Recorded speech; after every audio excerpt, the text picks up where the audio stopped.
સૂજી મેંદુવડા બનાવવા માટે સૌથી પહેલા આપણે રવાને વેજીટેબલ્સ સાથે શેકીએ છીએ.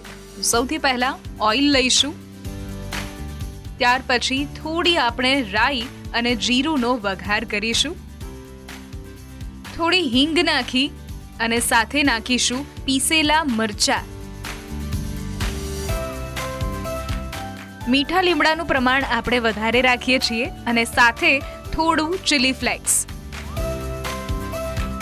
અહીંયા રવો શેકતા પહેલા આપણે પાણી નાખીએ છીએ અને પાણી લગભગ 3 કપ જેટલું આપણે વાપરીએ છીએ.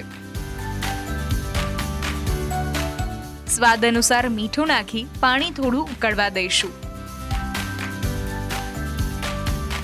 ત્યાર પછી એમાં થોડી કોથમીર નાખી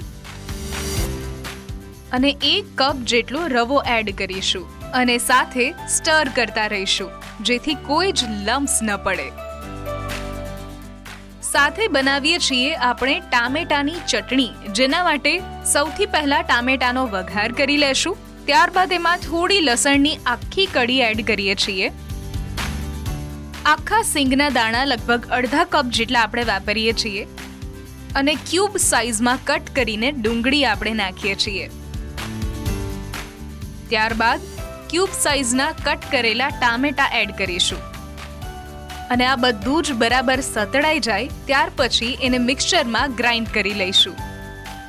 હવે આપણો રવો શેકાઈને તૈયાર થઈ ગયો છે અને ત્યાર પછી એડ કરીએ છીએ કોર્નફ્લોર.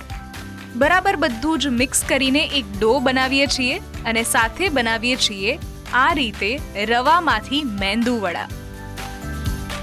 બસ આ રીતે બધા જ વડા બનાવીને તૈયાર કરીએ અને ત્યાર પછી એને ડીપ ફ્રાય કરીશું. તો તૈયાર છે આપણા સૂજી મેંદુવડા અને સાથે ટામેટાની ચટણી.